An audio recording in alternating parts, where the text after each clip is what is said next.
ایک منٹ اور درود شریف پڑھ لیجیے۔ اللہم صلی علی سیدنا مولانا محمد وعلی آل سیدنا مولانا محمد بارک وسلم۔ سبحانک لا علم لنا الا ما علمتنا انک انت العلیم الحکیم۔ نحمدہ ونصلی علی رسولہ الکریم، اما بعد۔ اعوذ باللہ من الشیطان الرجیم، بسم اللہ الرحمن الرحیم۔ یا ایھا الذین آمنوا ادخلوا فی السلم کافۃ، صدق اللہ العظیم۔ محترم بزرگوں اور دوستوں،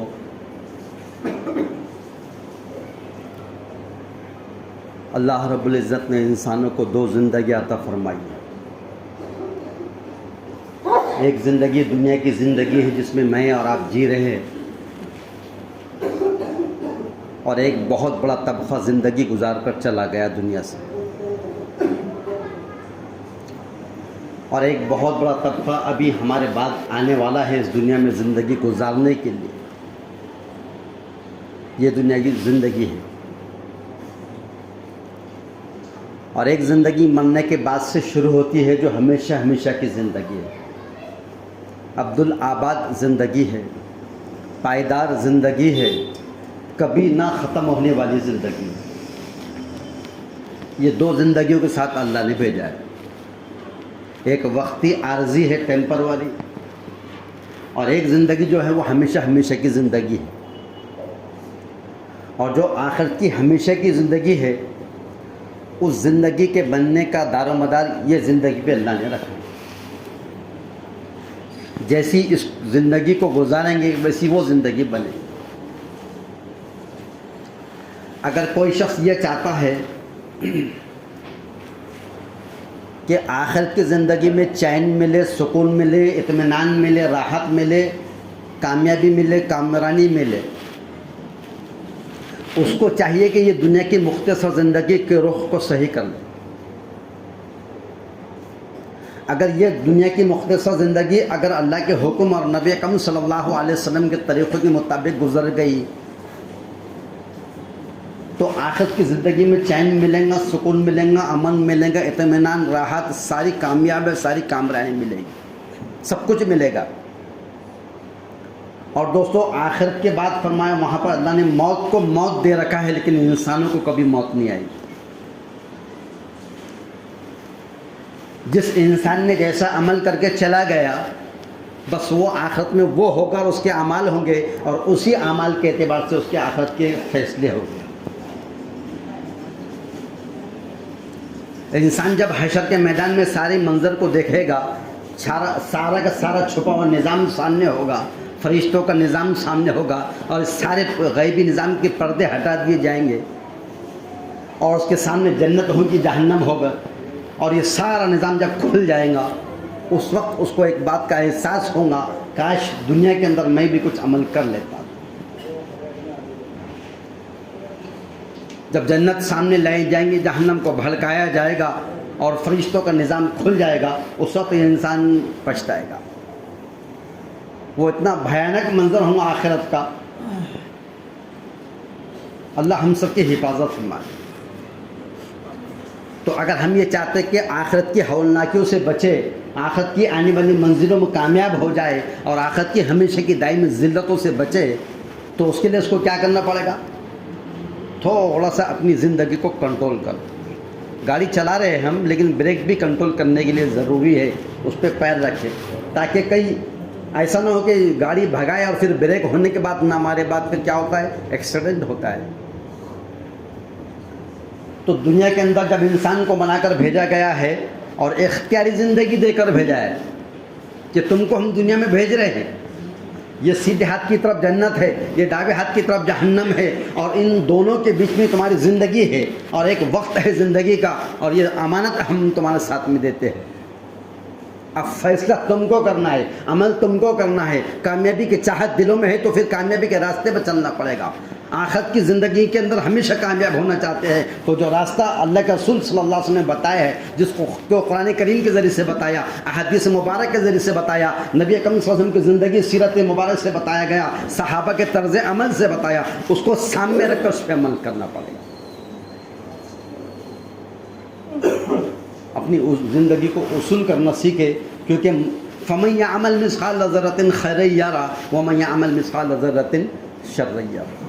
ذرہ برابر بھی اگر دنیا میں ہم نے نیکی کا عمل کرے ہوں گے، کئی بھی کرے ہوں گے، کبھی بھی کرے ہوں گے، کتنا بھی کرے ہوں گے، اتنا ذرہ جو رائی کے دانے کے برابر ہے اور اس سے بھی کم ہوتا ہے، اگر اتنا بھی اگر نیک عمل آپ نے میں نے صبح شام دن میں رات میں ہر سب کے سامنے تنہائی میں کئی بھی کرے ہوں گے، سمندر کی تہہ میں جا کے نیکی کرے ہوں گے، سمندر کے تہہ میں جا کے گناہ کرے ہوں گے، آسمان کی فضاؤں میں کرے ہوں گے، پوری دنیا میں جا کر کہیں بھی جا کر گناہ اور نیکی کرے ہوں گے، اللہ تعالیٰ اس کو قیامت میں لا کے رکھ دے گا، یہ تمہاری نیکی ہے، یہ تمہارا گناہ ہے۔ پھر وہاں رشتہ داری نہیں چلے گی، وہاں پر کسی کی جو تو حسب نسب نہیں چلے گا، وہاں کوئی چیز نہیں چلنے والی، وہاں صرف اور صرف عمل ہی چلے گا۔ جو آج ہم دنیا میں کر کے چلے گئے وہ ہم ہو گئے اور ہمارے عمل ہو گئے، اسی کے اعتبار سے اللہ فیصلے کرے گا۔ یہ بات الگ ہے کہ اللہ کسی کو سفارش کا اجازت دے دے اور کسی حق میں وہ قبول ہو جائے۔ بہت بڑا ہمارے سامنے ایک مسئلہ آنے والا ہے، بہت فکر مند ہونے کی ضرورت ہے، بہت زیادہ فکر مند ہونے کی ضرورت ہے کہ میری آخرت خراب نہ ہو جائے۔ میرے مرنے کے بعد مجھ سے سوال جواب قبر میں ہونے والے ہیں، حشر میں سوال جواب ہونے والے ہیں، پھر صراط میں سے مجھے گزرنا ہے، اور اس کے بعد جنت و جہنم میرے سامنے ہے، اور یہ سارے مسائل میرے سامنے ہیں۔ تو اس سے اتنی فکر ہو، فرمایا کہ حضرت عیسیٰ علیہ السلام کے زمانے میں ایک جماعت تھی اور ایسے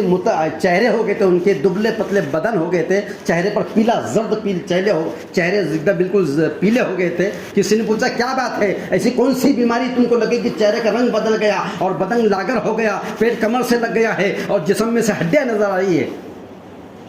تو وہ کہتے تھے صرف ہم کو ہماری موت کے ڈر نے ہمیں یہ حال پہ پہنچا دیا۔ دنیا کا کوئی انسان موت کا انکار کر سکتا ہے؟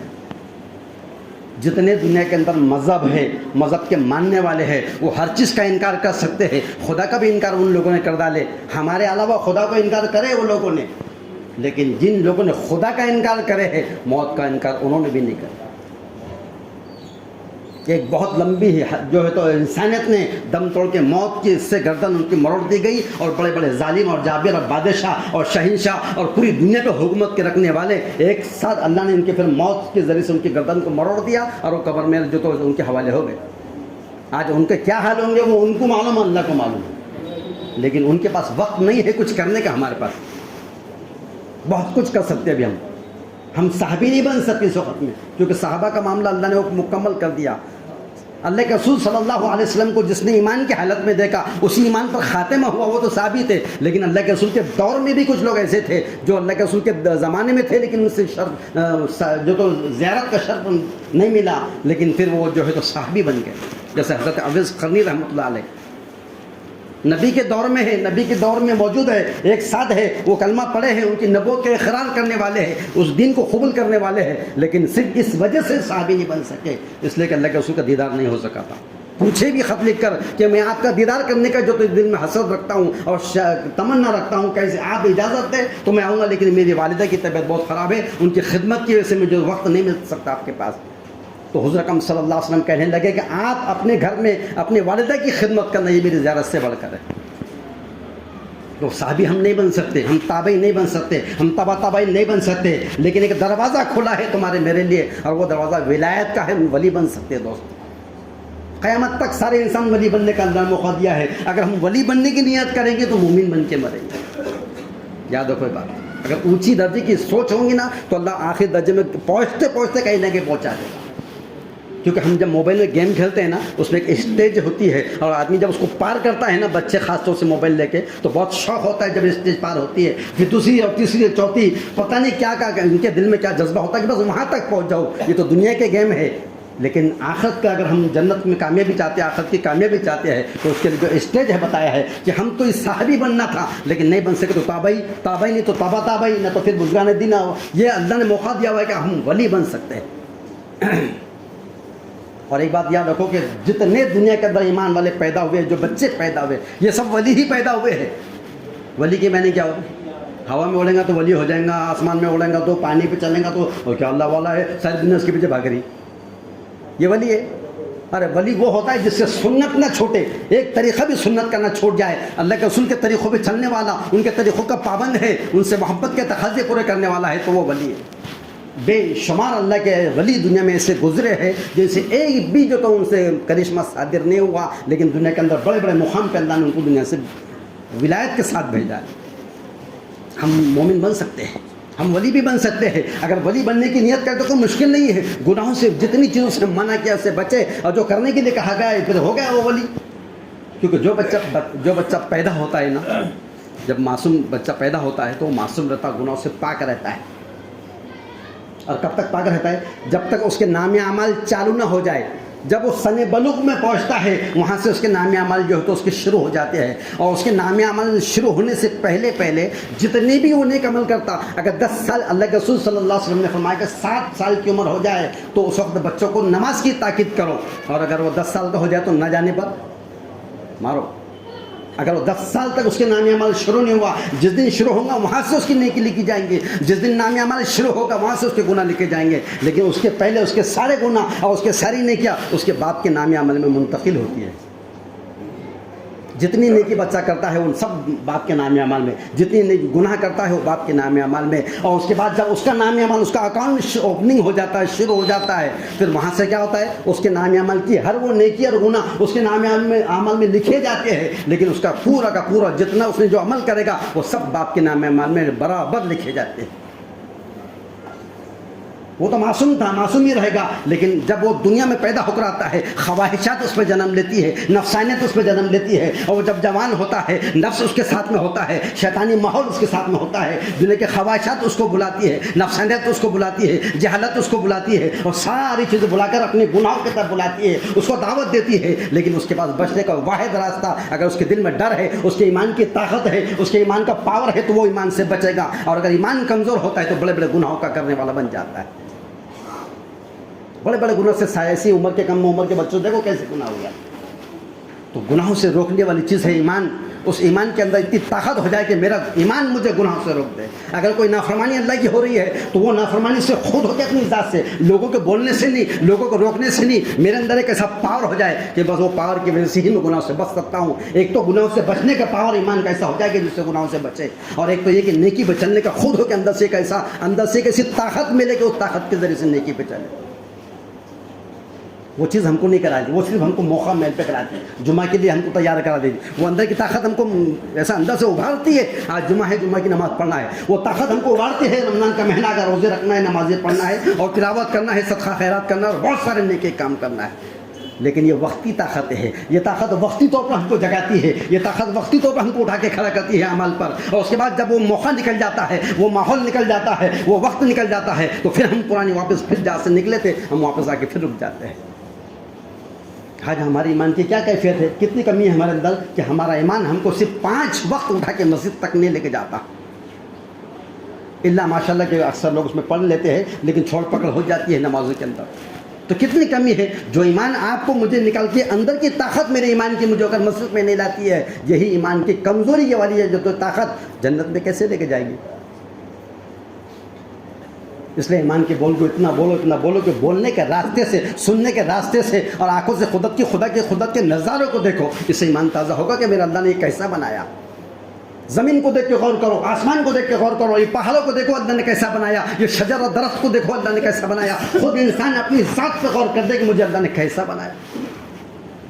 میری کیا حیثیت تھی۔ میں گندے خطرے پہ اگر سمجھو کوئی کپڑوں پہ گندا خطرہ پڑ جاتا تھا تو دھونے کی نوبت آتی تھی، میری وہ حیثیت تھی ابتدائی کے اندر، اور میں بیچ میں جو ہے وہ چلتا پھرتا 10 کلو 1.5 کلو کی گندگی لے کے پھر رہا ہوں۔ اگر انسان کے جسم میں سے یہ گندگی نکل گئی نا باہر کا بھی تو یہ آڑا پڑ جائے گا، اس کو اٹھانا پڑے گا، بٹھانا پڑے گا اور کھلانا پڑے گا، یہ خود نہیں چل سکتا اگر یہ پیٹ کی گندگی ہے تو ابتدا میری گندگی سے ہے، میری جو بیچ کی درمیانی حصہ ہے وہ بھی گندگی ہے، اور جب میری انتہا کیا ہوگی، میری انتہا یہ ہوگی کہ میں قبر کے اندر لا کے ڈال دیا جاؤں گا، اور قبر کے کیڑوں کے حوالے مجھے ہوگا، اور سب سے پہلے قبر کے اندر کوئی چیز اگر جو ضائع ہوگی اور جو ختم ہونے والی ہے، سب سے پہلے انسان کی ناک قبر میں جانے کے بعد، اس کے بعد ناک پہلے ختم ہوگی، اس کے بعد اس کے آہستہ آہستہ اس کے اعضاء ختم ہوں گے، اور مہینہ 2 مہینے 3 مہینے کے اندر اس کی جسم کا سارا چیز سوائے ہڈیوں کے وہ سب ختم ہو جاتا ہے اس کے۔ ایسے ایسے مراحل آنے والے، ایسے مسائل آنے والے، ہم بے فکر بیٹھے، اور بہت بڑے بڑے مسائل ہیں جن لوگوں کو اللہ نے کامیاب کر دیا وہ تو قسمت والے ہیں، لیکن یہ لوگ ہے بھی کامیاب ہو سکتے ہیں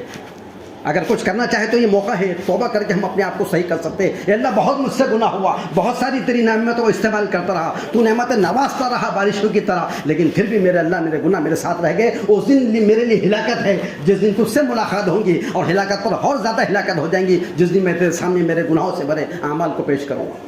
یا اللہ وہ میری رسوائی سے بھرے ہوں گے، وہ میرے گناہوں سے بھرے ہوں گے، وہ میری تمام کی تمام برائیوں سے بھرے ہوں گے۔ اے اللہ اگر اس دن تو نے مجھ پہ کرم نہیں کر دیا، اس دن تیرا فضل مجھ پہ نہیں ہو گیا، اے اللہ میں ہلاک ہو جاؤں گا، اور اس ہلاکت سے بچانے والی کچھ سوائے تیرے اور کوئی چیز میرے پاس نہیں ہوگی۔ آج اس کا احساس ہو گیا، یہ احساس اعمال کے اوپر کھڑا کر دیں گا دوستوں۔ کتنا بھلاؤ موت کو، لیکن ماننے والے بھی اور موت کو نہیں ماننے والے بھی، ایک دن سب کو دنیا سے ایک دن جانا ہے۔ جانا ہے تو جانے سے پہلے اس کی تیاری کرنا ہے، اور اللہ نے موقع دیا ہے موت سے پہلے سیدھا ہو جائے۔ ایک 2 منٹ کے اندر واقعہ بتا دیتا ہوں، انسان کو چاہیے موت آنے سے پہلے سیدھا ہو جائے۔ جیسے اکثر ایک مثال دیتا تھا میں ہمیشہ کہ سانپ کی اور مینڈک کی دوستی تھی، دونوں میں بہت دوستانہ تھا۔ ایک دن کیا ہوا، سانپ مینڈک کے عیب نکالنے لگا اور اس سے کہہ رہا تھا تو پھدکتی رہتی، اچھلتی رہتی، کودتی رہتی۔ کوئی کب تک برداشت کریں گے عیب کی باتیں؟ تعریف کو سب پسند کرتے ہیں، برائی کو کوئی پسند نہیں کرتا۔ تو اس دن اس نے کیا کیا، ایک دن اس کو جو غصہ آیا اور مینڈک نے سانپ سے کہہ دیا تیرے اندر بھی ایک عیب ہے۔ سانپ نے کہا میرے میں عیب ہے؟ ارے میں تو ایسا ہوں، مجمع میں چل جاؤ تو مجمع باہر کر دیتا ہوں، میں کسی مکان میں چل جاتا ہوں سارے لوگ راتوں رات باہر نکل جاتے ہیں، میرے میں کیا عیب ہے؟ تو پھر مینڈک نے کہا کہ سن، تو بھی ٹیڑھا اور تیرا باپ بھی ٹیڑھا اور تیرے خاندان بھی ٹیڑھی۔ کس کو بولی؟ سانپ کو بولی۔ صحیح بات تھی، غصہ آ گیا، سانپ اس کے پیچھے بھاگا، مینڈک آگے بھاگنے لگی، سانپ اس کے پیچھے بھاگا، اور بھاگتے بھاگتے مینڈک جو تو جھاڑی میں چھپ گئی اور سانپ اس کو ڈھونڈتے ہوئے سڑک پر آ گئے۔ بچوں نے جب دیکھے کہ سانپ آ گیا تو اس کو مار رہے، اور مارنے کے بعد ایک نے مارا سر کو چل ڈالا، ایک نے مارا پیٹھ کو چل ڈالا، ایک نے مارا دم کو چل ڈالے، سانپ مر گیا۔ اور بچوں میں رہتی شرارت، بچوں نے کیا کرے، اس مرے ہوئے سانپ کو سیدھا لکڑی کی طرح سیدھا کر ڈالے اور سڑک پر آڑا ڈالے تاکہ جانے والی گاڑی اس پہ اور اس کو کچل کے جائے۔ اب جب مینڈک نے دیکھی کہ سانپ کا کام ہو گیا تو وہاں سے جھاڑیوں میں سے نکل کر مینڈک سانپ کے پاس آ کر بیٹھی اور سانپ سے کہنے لگی سیدھا بھی ہوا تو مرنے کے بعد ہوا، کاش مرنے سے پہلے سیدھا ہو جاتا تو تیرا یہ حال نہ ہو۔ اے انسان موت آنے سے پہلے سیدھا ہو جا، ورنہ مرنے کے بعد تیرا سیدھا ہونا تیرے کام میں نہیں آئے گا۔ جب انسان اپنی آنکھوں سے منظر کو دیکھ لیں گا آخرت کے، اور موت کو اور آخرت کو، جنت کو، جہنم کو، اور سارے منظر کو دیکھ لے گا، اس دن اللہ سے کہیں گا اللہ دیکھ لیا ہوں میں نے، سمجھ لیا ہوں میں نے، سن لیا ہوں میں نے، اللہ ایک موقع دے دے، اب زندگی میں کبھی نافرمانی نہیں کروں گا۔ اللہ فرمائیں گے کہ اللہ ہرگز نہیں، موقع دیے تھے، مدت دیے تھے، مہلت دیے تھے، سہولت دیے تھے، سب کچھ دیے تھے، تم تمہارے عمل فمن یعمل مثقال ذرۃ خیرا یرہ ومن یعمل مثقال ذرۃ شرا یرہ، ذرے کے برابر گناہ کرے ہوں گے اس کو بھی بھگتنا پڑے گا، اتنی ہی نیکی کرے کہ وہ بھی بھگتتا کہا جائیں گے۔ پھر کچھ نہیں ہمارے پاس میں، صرف ایک آخرت کی امید کے اوپر ہم دنیا میں جی رہے ہیں، باقی دنیا کے سارے کاروبار کام کاج جو کچھ کرے اس کو منع نہیں، سب کرو، شوق سے کرو، جتنا کما سکتے کما لو۔ مفلسی بھی انسان کو کفر تک پہنچا دیتی ہے، اتنے گھر میں مفلسی مت لاؤ کہ لوگ ہمارے جو تو غلط کاموں کے اوپر چلنا شروع کر دیں، حرام کاموں کے راستے اختیار کرنا شروع کر دیں، اپنے اہل عیال پر اتنا حلال مال خرچ کرو کہ ان کو کسی کے آگے ہاتھ پھیلانے کی ضرورت نہ پڑے، جائز طریقے سے کمانا، ان پہ خرچ کرنا یہ بھی نیکی ہے، یہ بھی ثواب ہے، یہ بھی جو تو آخرت کے اعتبار سے کامیابی کا ذریعہ بنے گا۔ کسی کی محتاجی نہ ہو، ہماری اولاد کسی کے مال کو دیکھ کے ہرس نہ کرے، کاش میرا باپ اگر اتنا مال کماتا تھا تو آج میرے کے پاس بھی اتنا رہتا تھا، آج اس کی پراپرٹی دیکھ کے میری اولاد جو ترس رہی ہے، اگر اتنا خود ان کے لیے کچھ کر کے چل جائے حلال طریقے پہ کہ کسی کو دیکھ کر ان کے دل میں حسرت نہ آئے، حسد دل میں پیدا نہ ہو کہ اللہ آج میرا بھی ہوتا تھا، تو ہم اپنی اولادوں کو خوب کھلائے پلائے پہنائے اڑائے سب کچھ کرے، لیکن ان کی آخرت بنانے کی ذمہ داری آپ کی اور میری ذمہ داری، ان کی آخرت بن جائے، ان کی خبر بن جائے، ان کے آخرت کے مسئلے ہو جائے، اللہ ان سے راضی ہو جائے، وہ جہنم میں جانے سے کیسے بچ جائے، اس کی فکر تمہاری میری ذمہ داری ہے۔ تم میری فکر مت کرو، میں تمہاری فکر مت کروں گا، صرف میری ذمہ داری کہ میں میرے اہل عیال کی فکر کر لوں۔ یا ایھا الذین آمنوا قوا انفسکم واہلکم نارا، اے ایمان والو اپنے آپ کو اور اپنے اہل عیال کو جہنم کی آگ سے بچاؤ۔ وہ خودھا الناس والحجارہ، جس کا ایندھن انسان اور پتھر جلیں گے، انسان جہنم میں جلیں گے اور پتھر بھی ساتھ میں جلیں گے، تو پتھر کیوں جلیں گے؟ لکڑے جلنا چاہیے تھا، کوئلے جلنا چاہیے تھا، پھر انسان کے ساتھ پتھر کیوں جل رہے؟ کہ پتھروں کو جلنے کی وجہ یہ ہے کہ جس دن کافروں نے دنیا کے اندر پتھروں کو خدا بنا کے رکھے تو اس کی عبادت کرتے تو خدا کو چھوڑ کر وہ پتھر جہنم میں جلیں گے۔ وہ جب دیکھیں گے جہنم کے اندر کے پتھر بھی جل رہے ہیں، ان کو اور زیادہ ملال ہوگا، اور زیادہ ان کے اندر احساس ہوگا کہ اس پتھر کی وجہ سے ہم جہنم میں آئے، کاش اگر ہم اس پتھر کو خدا نہ بناتے تھے تو آج ہم یہاں نہ آتے تھے۔ تو انسان بھی جلیں گے اور پتھر بھی جلیں گے دونوں۔ اللہ ہم سب کی حفاظت ہمارے اللہ نے موقع دیا ہوا ہے، توبہ کرے، اور یہ توبہ کا ہی وقت ہے۔ یہ اگر ہاتھ پہ ہاتھ رکھ کے خاموش بیٹھیں گے نا تو بہت سارے مسائل کھڑے ہو سکتے ہیں، اور سارے مسائل کا حل صرف اور صرف ہمارے اپنے اعمالوں پر، اس کے اوپر دار و مدار ہے۔ اللہ سے دعا ہے کہ اللہ ہم سب کو صحیح عمل